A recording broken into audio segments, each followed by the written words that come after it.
And good afternoon. I'm Jeff Whipple, and it's a Tuesday afternoon, which means it's Tech20 Tuesday time. So Tech20 Tuesday is 20 minutes of professional learning. We do it every Tuesday afternoon, or most Tuesday afternoons, and it's all surrounding the ideas of technology and how we can use technology to change and enhance learning in our classrooms. We look at a tool, we look at some other things, but today we're going to do something a little bit different. Because in case you haven't heard, coding's pretty big now. Last week we had a look at some coding platforms that we can use to teach kids. We looked at Codable, we looked at Code.org, some other things that we've been using with a lot of success in some areas of the district. But today we want to look at something that's coming up. And it's coming up from December the 5th to the 11th, and it's called the Hour of Code. So the Hour of Code is a global initiative. And if you're looking for more information, you can go to hourofcode.com/CA. And that's the Canadian edition of the Hour of Code. There's just hourofcode.com if you want. But you'll see here that really it is it's really meant to reach students and engage them at least for an hour in coding. So give them some exposure, and teachers too, about what they can do. So you can see here that it's coming up in a couple of weeks. Classes and teachers are encouraged to register to make sure that your coding activity is counted. And you don't even have to do it that week. If you go the week before, if you go the week after, or even a couple of weeks after, that's okay. We recognize that there's lots of things going on in schools, and sometimes it doesn't fit into your schedule. But really what it is, it's just for teachers to take an initiative to introduce coding and introduce the idea of coding as a language that their kids are going to need to master in order to be really literate in the 21st century. So you see here some kids coding. There's lots of activities that we can do. We're going to have a look at some of them that you can do with your kids.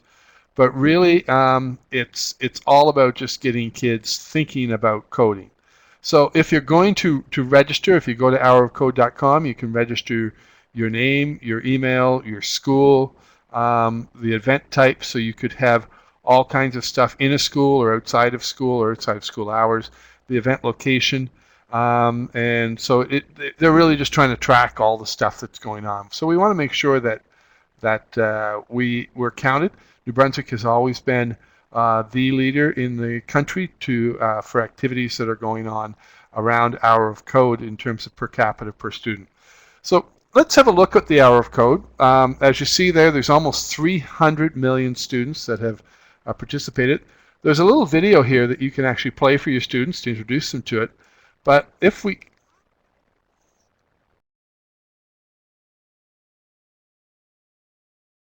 and we don't really, you can watch that on your own because we don't have a lot of time today, but you can play that for your students or your staff to get them interested and engaged and ready to go. But we're going to go try it. So if you're looking for things that you can do with your students, there's lots of cool activities. Some of them are new, are the same ones we've had the last few years. Some of them are new to this to Hour of Code this year. We'll take a look at some of those.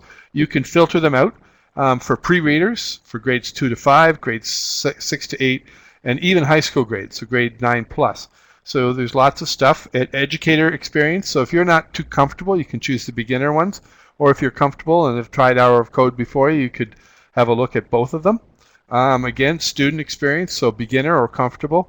The classroom technology that you have, so if you have computers, if you have iPads, if you have no internet or computers, you can actually do lots of great activities. I was doing one this afternoon with some kids in grade 5, and they were having a blast and learning how to code even without a computer sitting in front of them. So that's kind of cool. And this is new because we can actually build computer coding into language arts programs and social studies, and some of the games that we're going to have a look at here are going to have some components of those. You can look at self-led tutorials or plans that are lesson plans, 1 hour with a follow-on, or a few hours if you want to take some extra time next week, and the different types of languages that are being used. Most of the younger grades are using block programming, and then others are using programming where the kids actually have to write type. So let's have a look at some of these. Some of my favorites, of course, the Minecraft one. Kids love Minecraft, and so they can come in here, and you can just give them this code or give them this URL, and they can come in. By the way, this will work on a computer. This will work on an iPad, any device that they've got. So when they come in here, you see that there's some teacher notes that they can, or that you can click on. It'll help you understand a little bit about what's going on, and then they can click on Start. And there's two of them here. There's the Minecraft Adventurer, which is the one from last year. It looks like it has a few tweaks to it, but basically the same one from last year. And it's a little bit of a lower level, so for kids who maybe are just being introduced, it's a good place to start, and we'll come in here. And it's all done, so it gives them some videos to watch. Jens, by the way, they all know who he is. He is the originator of Minecraft, and they get all excited. It's like a rock star when he comes on the screen. So you choose your avatar, and then you can start doing some programming. So hit OK. And really the idea here is to follow the instructions. So add a second move forward command to reach the sheep. So right now, there's when they click run, when the run button's over here, but when they click run, it's going to move forward.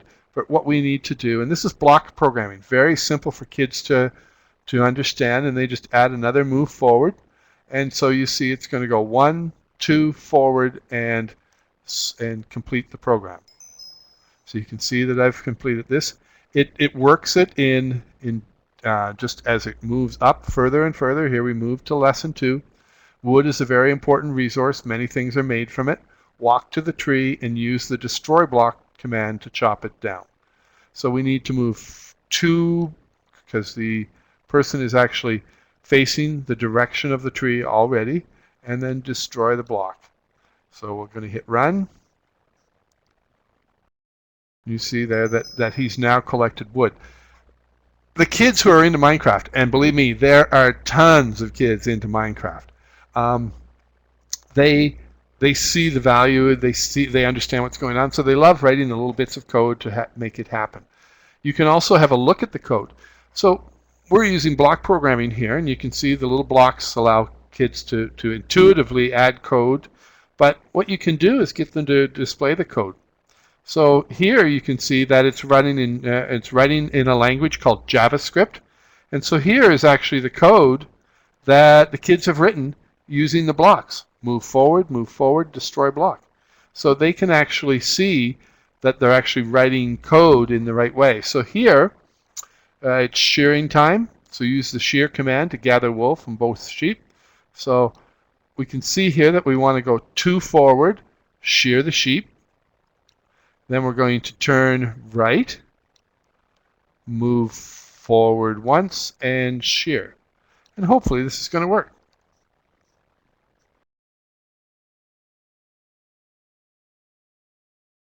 So you can see now he's collected 2 batches of wool from those sheep. And you can see here that the code gets more and more complicated. So they can work their way through. You can see here that there's all kinds of different lessons through the hour of code. They get more complicated, and there's videos that introduce new concepts, not just the simple, orderly algorithmic concepts here, but also other ones, looping, some other things. So that's the hour. That's the let's say the old Minecraft. Now they can go into the new Minecraft, and this one is really cool. I was having a look at it earlier today, and what it does, it actually allows them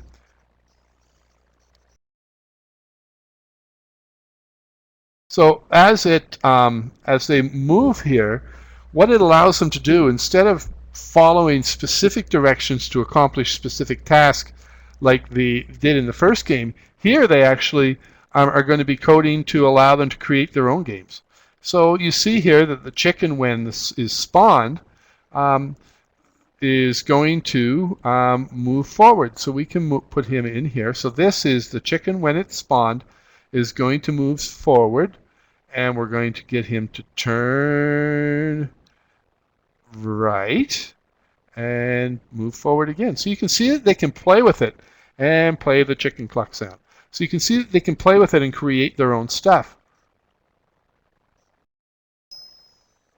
And so it did that, and it will, again, just like the other one, will take them through, take students through a series of things to do that allows them to do things forever. So it can continue to have sheep moving around just like you would in a Minecraft game, where the animals are just kind of grazing and moving around. It's telling those chickens to just graze at will. And so they would move through here, and you can see that as they move into lesson 8, things get a little more complicated. There's zombies that have trapped you inside, and they have to solve the way out using computer code. So the kids really like the Minecraft platform. It's an exciting thing for most kids to get involved in. So the Minecraft piece is a big one for kids. And they could spend a whole hour just solving pieces in Minecraft, and you can use Minecraft as the connection with them, with what they're doing, sort of, and to teach them to do stuff that's going on in the outside world. There's wayfinding with code, and you can see here it tells you what grades there are, whether it's block programming. They can make music with Scratch, and with block programming and Scratch programming. There's all kinds of different stuff. Here's another one that I really like, and it's the Codable platform. Now, Codable is a really cool resource, and you can see here that they've got some lesson plans as well, but it's within the Codable game. And so there's free K5 beginner lessons without sign up that they can play. Then teachers can sign up and get a lot of free lessons as well. But you can see here, if you scroll down, you see free K5 hour of code lesson plans. And so these are pretty cool. So here's beginner ones, and it actually gives you a lesson plan that you can deliver as a teacher with direct instruction, with guided practice, where the kids are actually learning to do some coding on paper, and then they can go on a computer, either a computer or an iPad, and the iPad needs an app loaded. So you know, the computer, they can go on any computer and just go to Codable.com. And so then they go in and work on the Buggy Basics lessons 1.6 to 1.10 that are available in Codable as part of the Codable platform. The neat thing about this is the basic stuff, but then there's advanced programming for kids that are a little bit more, I guess, have some more knowledge of programming. Then underneath robotics, there's some cool stuff. And here, this caught my eye today. This is ELA, so English Language Arts and Programming together. So if you've got some English Language Arts teachers that want to participate, they can do writing and coding. So there's sentence puzzles for all the way from kindergarten sentence puzzles to grade 3 writing a short story, and writing and coding ELA integration for 5th grade. So let's just take a quick look here. Writing a short story. So writing code is very much like writing a story. Code is just algorithmic instructions that tell the computer what to do, and so they can do short stories and all kinds of stuff. And then there's lesson plans here for the teachers to deliver lessons, and then they can do on-screen levels 1.10 and Buggy Basics to 1.10 independently. So that teaches them about the basic pieces of coding that they learned through writing a short story. So I really like the link between that Codable's starting to do between their online gaming coding platform and other subjects. And you can see here that they've got some really interesting stuff happening.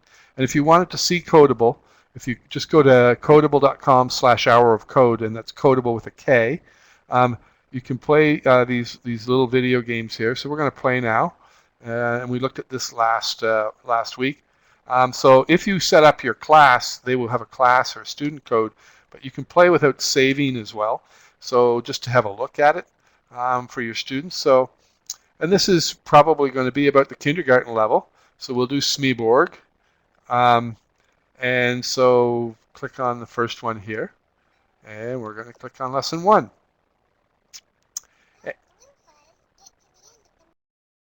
So Blue Fuzz is here, and he needs to get to the end of the maze. So his first one, and you can see here that it's prompting them to continue on. So he's coming across, then going down and back across again. And now let's see.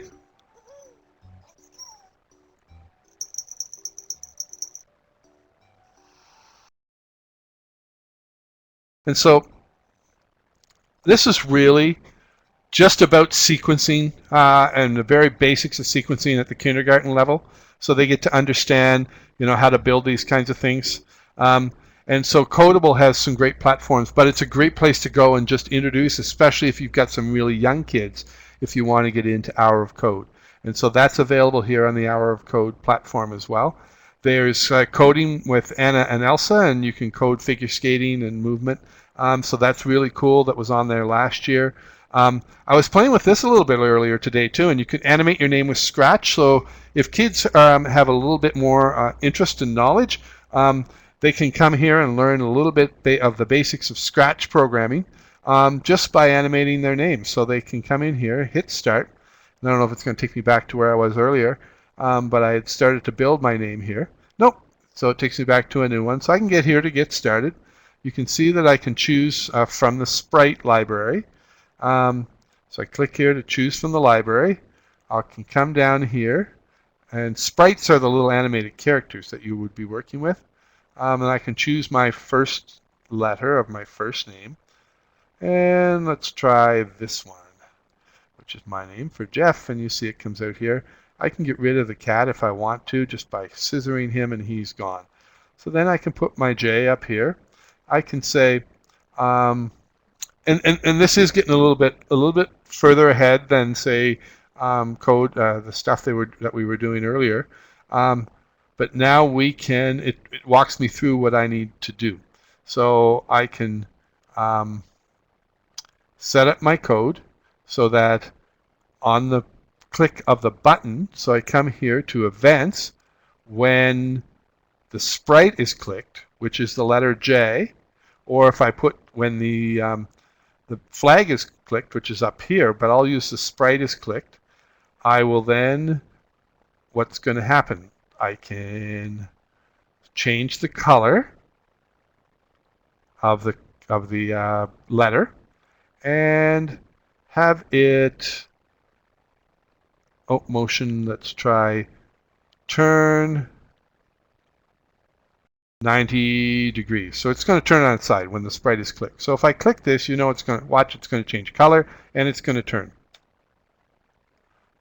And I click it again, and I click it again, and I click it again. So they can learn how to animate all the characters in here, so they can have their own, they can create a background for it, a beach scene, whatever they want, and then they can actually have their whole name and animate that using Scratch programming that's in here. And you can see in here that this is, again, block programming. It's a different look of block programming, but it all is. And so there's different things in here. There's all kinds of costumes and sounds that students have access to. So there's birthday sounds, boings, bubbles. They can create all kinds of effects in here as they're as they're programming these sprites to move along. So so that's a kind of a cool one. Again, it's probably one for students who are a little, maybe grade 4 or 5 above, who are interested in learning more about Scratch.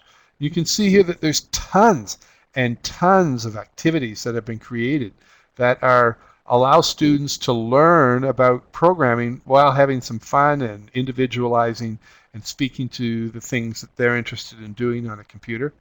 So you can just scroll through those as you move on down. So that's a Scratch. If you're looking for code.org, if you're looking to do maybe a longer term coding platform, you can come in here, and in Teach, if I come here to Teach, it's going to show me that there are different courses, full-out courses that you can do for elementary school. And this is what I've been working with some students on, or schools on. And you can, if you scroll down here, you'll see all the different courses that are available for you to be able to use with your students. And they really have full lesson plans, worksheets, the whole works along with them. And again, this is the Codable Hour of Code. So Hour of Code is really exciting. The kids love coding. I was in a grade 5 class today, as I said, and we weren't even using computers. We were just actually coding just on pencil and paper, and they were figuring out each other's codes. Oh, excuse me. And they were having a ball. And tomorrow or Thursday, we're going to get the computers out. So just to wrap things up today, Hour of Code is coming up. Plan to do something with your kids. I hope you do, as a teacher with your class, or as a school-wide activity. Encourage your principal to get involved. If you need some help and you want to do a one-off Hour of Code during Hour of Code week, you can contact any one of us. Wayland Dixon is the technology lead for Woodstock Education Center, so basically Nakawik on north. Carm Desjardins has all the Fredericton schools on the south side of the river. I've got all the Fredericton Center schools on the north side of the river, but that also includes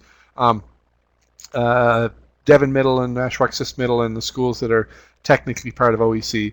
And Janice and Wendy look after the OEC schools down out towards anywhere from Oromocto east all the way out to Cambridge Narrows, Chipman, Minto. So if you've got and you're interested in coding, let us know. We love to come out and just have some fun and teach kids about coding. There's lots of cool stuff. Don't worry if you don't think you don't have enough computers. We'll figure out something. As I said, you can teach coding even without computers, or we can work out something else different. I don't know what we could do, but we'll figure out something. We're innovative people. It's just important that kids get exposed to coding early, because this is going to be a huge part of their life. To be able to be bilingual or trilingual, if you will, they may need French and English, but kids are going to need to know at least the basics of coding if they're going to work in any industry moving forward. So that is Tech20 Tuesday. Glad to have you along today, and we will be back. Actually, we're going to take next week off because we've got a Discovery Education event, but we will be back shortly after that, and we'll let you know with more Tech20 Tuesday coming up. It will be the next time we're back will probably be the Hour of Code week. If you've got some questions, you can put them in the chat window down below, or you can turn on your microphone and we can have a chat. But for now, that's it for Tech20 Tuesday. Hope to see you again soon.